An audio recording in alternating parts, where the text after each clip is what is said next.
Hello everyone. स्वागत है आपके अपने यूट्यूब चैनल इडूमैन रैकशीट पर।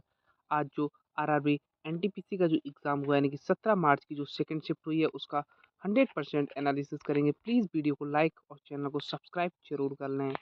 आपका क्वेश्चन पूछा गया था कि वैश्विक नवाचार सूचकांक किसके द्वारा जारी किया जाता है। आपके 4 ऑप्शंस दिए गए थे। ए विश्व बैंक, बी ऑप्शन था अंतर्राष्ट्रीय मुद्रा कोष, सी ऑप्शन था विश्व बौद्धिक संपदा संगठन और डी ऑप्शन था संयुक्त राष्ट्र विकास कार्यक्रम यानी कि यूएनडीपी, जिसमें आपका करेक्ट आंसर था ऑप्शन नंबर सी, विश्व बौद्धिक संपदा संगठन। आपका एकदम करेक्ट ऑप्शन था, यानी कि ऑप्शन नंबर सी इसका एकदम करेक्ट ऑप्शन था। इसी को एक्सप्लेन किया, इसको आप देख सकते हैं कि ग्लोबल इनोवेशन इंडेक्स हर साल वर्ल्ड इंटेलिजेंस प्रोप्राइटरी ऑर्गेनाइजेशन यानी कि विप्रो द्वारा जारी किया जाता है। यह सूचकांक दुनिया के देशों में नवाचार क्षमता और प्रदर्शन को मापता है। इसमें क्षमता, अनुसंधान, तकनीकी और रचनात्मक जैसे कई संकेतों के आधार पर देशों की रैंकिंग की जाती है। अगला आपका क्वेश्चन पूछा गया था कि सरोजिनी नायडू के जन्मदिन पर कौन सा दिवस मनाया जाता है। आपके 4 ऑप्शंस दिए गए थे। ए राष्ट्रीय शिक्षा दिवस, बी ऑप्शन था राष्ट्रीय महिला दिवस, सी ऑप्शन था शिक्षक दिवस और डी ऑप्शन था बाल दिवस, जिसमें करेक्ट आंसर था ऑप्शन नंबर बी आपका एकदम करेक्ट आंसर था, यानी कि राष्ट्रीय महिला दिवस आपका एकदम करेक्ट ऑप्शन था। इसी को एक्सप्लेन किया, इसको आप देख सकते हैं कि सरोजिनी नायडू का जन्म 13 फरवरी 1879 को हुआ था। उनके सम्मान में भारत में 13 फरवरी को राष्ट्रीय महिला दिवस यानी कि नेशनल वुमेन्स डे मनाया जाता है। सरोजिनी नायडू को भारत की बुलबुल भी कहा जाता है। वे और भी स्वतंत्रता आंदोलन की प्रमुख नेता भी थी।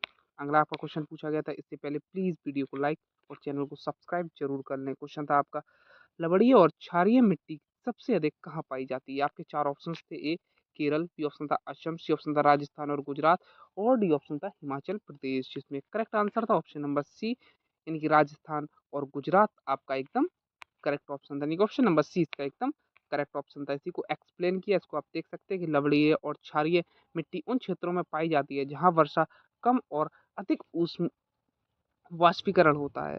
भारत में यह मिट्टी मुख्य रूप से राजस्थान और गुजरात के शुष्क और अर्ध शुष्क क्षेत्रों में अधिक मिलती है। विशेषकर कच्छ का रण और थार मरुस्थल क्षेत्र में यह मिट्टी ज़्यादा पाई जाती है। ऐसी मिट्टी में नमक की मात्रा अधिक होती है जिससे खेती कठिन हो जाती है।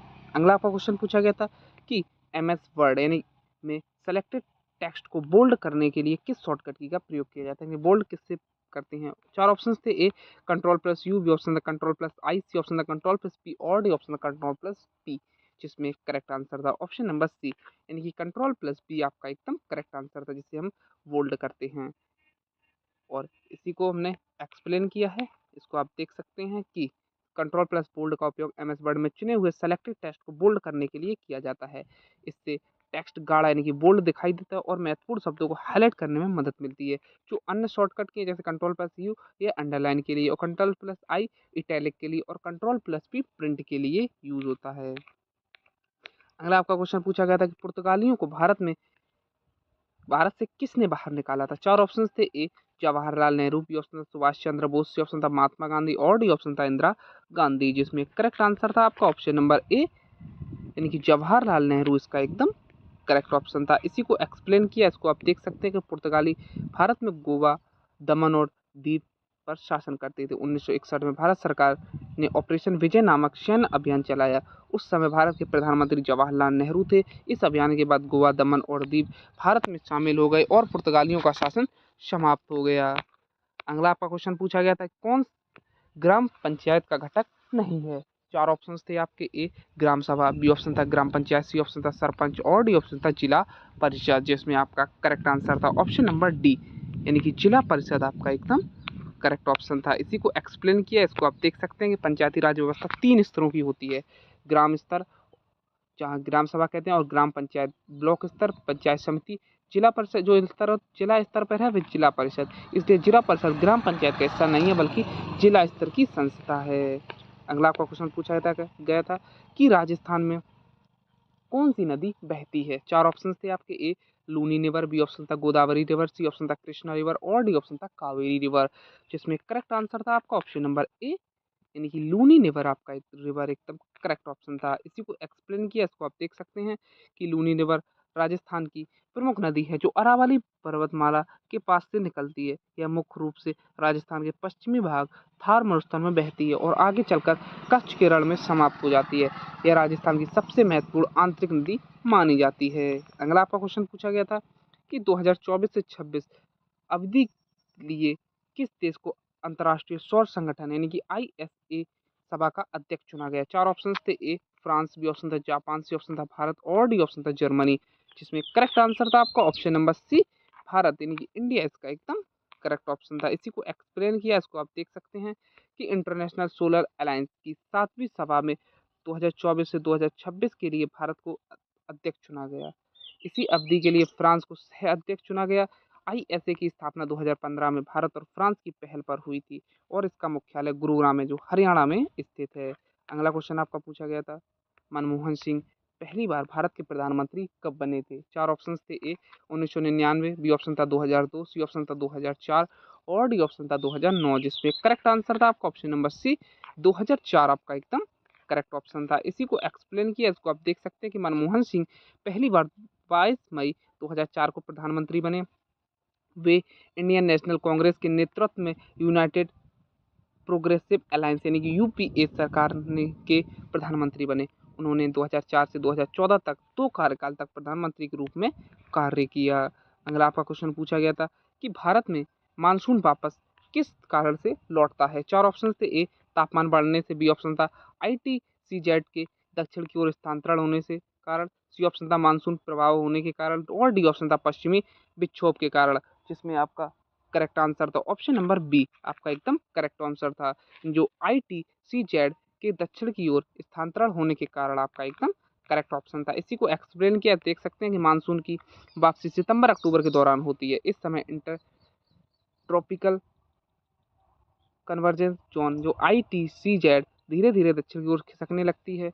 इससे दक्षिण पश्चिम मानसून की हवाएं कमजोर होकर भारत से वापस लौटने लगती है, इसलिए मानसून की वापसी का मुख्य कारण ITCZ का दक्षिण की ओर स्थानांतरण है। अगला आपका क्वेश्चन पूछा गया था कि भारत का आर्थिक क्षेत्र समुद्र तट से कितनी दूरी तक फैला हुआ है। चार ऑप्शन थे। ए 100 समुद्री मील, बी ऑप्शन था 150 समुद्री मील, सी ऑप्शन था 200 समुद्री मील और डी ऑप्शन था 300 समुद्री मील, जिसमें करेक्ट आंसर था ऑप्शन नंबर सी, 150 समुद्री मील इसका एकदम करेक्ट ऑप्शन था। इसी को एक्सप्लेन किया, इसको आप देख सकते हैं कि एक्सक्लूसिव इकोनॉमिक जोन वह समुद्री क्षेत्र है जहाँ किसी क्षेत्र को, देश को समुद्री संसाधनों के उपयोग और संरक्षण का विशेष अधिकार होता है। अंतर्राष्ट्रीय समुद्री कानून के अनुसार यह क्षेत्र समुद्र तल से 200 समुद्री मील तक फैला होता है। इस क्षेत्र में देश को मछली पकड़ने, खनिज निकालने और ऊर्जा संसाधनों का उपयोग का आधार होता है। अगला आपका क्वेश्चन पूछा गया था, अगला क्वेश्चन आपका था कि अशोक का मास्की अभिलेख किस राज्य में स्थित है। आपके चार ऑप्शन थे। ए महाराष्ट्र, बी ऑप्शन था आंध्र प्रदेश, सी ऑप्शन था कर्नाटक और डी ऑप्शन था तमिलनाडु, जिसमें आपका करेक्ट आंसर था ऑप्शन नंबर सी, यानी कि कर्नाटक इसका एकदम करेक्ट ऑप्शन था। इसी को एक्सप्लेन किया, इसको आप देख सकते हैं कि मास्की वर्तमान में कर्नाटका के रायचूर जिले में स्थित है। यहाँ से मिला मास्की इंक्रिप्शन मौर्य सम्राट जो अशोका का महत्वपूर्ण शिलालेख है। इस अभिलेख का महत्व इसलिए है क्योंकि इसमें पहली बार देवान प्रिय अशोक का नाम स्पष्ट रूप से मिलता है, जिससे यह सिद्ध हुआ कि शिलालेख अशोक के ही थे। अगला आपका क्वेश्चन पूछा गया था कि 2011 की जनगणना के अनुसार भारत का लिंगानुपात यानी सेक्स रेशियो कितना था। चार ऑप्शन थे। ए 927, बी ऑप्शन था 933, सी ऑप्शन था 943 और डी ऑप्शन था 950, जिसमें करेक्ट आंसर था ऑप्शन नंबर सी, 943 आपका एकदम करेक्ट ऑप्शन था। इसी को एक्सप्लेन किया, इसको आप देख सकते हैं कि 2011 सेंसस ऑफ इंडिया के अनुसार भारत का लिंगानुपात 943 था। इसका अर्थ है कि हर 1000 पुरुषों पे 943 महिलाएं थी। यह 2001 की जनगणना 933 से 10 अंक तक अधिक था। अगला आपका क्वेश्चन पूछा गया कि भूटान और बांग्लादेश दोनों से सीमा बनाने वाला भारत का राज्य कौन सा है। चार ऑप्शन थे। ए असम, बी ऑप्शन था मेघालय, सी ऑप्शन था वेस्ट बंगाल और डी ऑप्शन था त्रिपुरा, जिसमें करेक्ट आंसर था ऑप्शन नंबर सी, पश्चिम बंगाल आपका एकदम करेक्ट आंसर था, यानी वेस्ट बंगाल इसका एकदम करेक्ट ऑप्शन था। इसी को एक्सप्लेन किया, इसको आप देख सकते हैं कि वेस्ट बंगाल भारत का वह राज्य है जिसकी सीमा भूटान और बांग्लादेश दोनों से लगती है। पश्चिम बंगाल की सीमा कई देशों से मिलती हैं, ऑप्शन हैं कई देशों से मिलती है, जैसे नेपाल, भूटान और बांग्लादेश के साथ।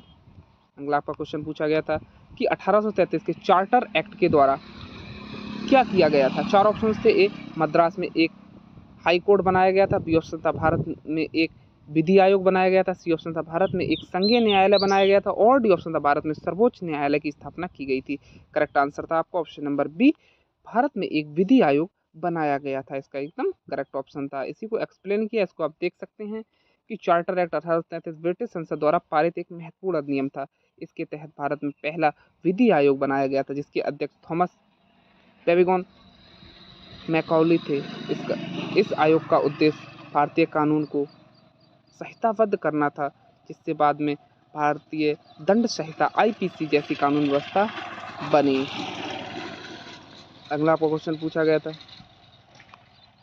एमएस पावर पॉइंट में डाटा को सेव करने के लिए किस शॉर्टकट कुंजी का उपयोग किया जाता है? चार ऑप्शन थे। A control plus P, B option था control plus N, C option था कंट्रोल प्लस एस और डी ऑप्शन था control plus O. Correct answer था आपका option number C, control plus S इसका एकदम करेक्ट ऑप्शन था। इसी को एक्सप्लेन किया, इसको आप देख सकते हैं। कंट्रोल प्लस एस शॉर्टकट कुंजी का उपयोग एमएस पावर पॉइंट में प्रोजेक्शन को सेव करने के लिए किया जाता है।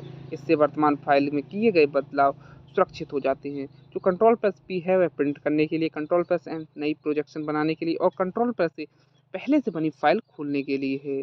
अगला आपका क्वेश्चन पूछा गया था कि निम्न में से कौन भारतीय पर्णपाती वन में शामिल है? चार ऑप्शन थे। ए शौगान, बी ऑप्शन था देवदार, सी ऑप्शन था चीड़ और डी ऑप्शन था नारियल, जिसमें करेक्ट आंसर था ऑप्शन नंबर ए सागौन इसका एकदम करेक्ट ऑप्शन था। इसी को एक्सप्लेन किया, इसको आप देख सकते हैं कि पर्णपाती वन में ऐसे पेड़ होते हैं जो शुष्क मौसम में अपनी पत्तियां गिरा देते हैं। भारत में पर्णपाती वनों के प्रमुख वृक्ष हैं शौगौन, साल, शीशम, बांस, देवदार और चीड़ शंकुआरी वनों में पाए जाते हैं, जबकि नारियल तटीय क्षेत्रों में पाया जाता है। लगभग आपके सारे क्वेश्चन कंप्लीट हो चुके हैं जो हमें मिले। जितने क्वेश्चन मिले हुए हैं उसका हमने 100% एनालिसिस किया है। इसके लिए प्लीज़ वीडियो को लाइक और चैनल को सब्सक्राइब जरूर कर दें। Thank you.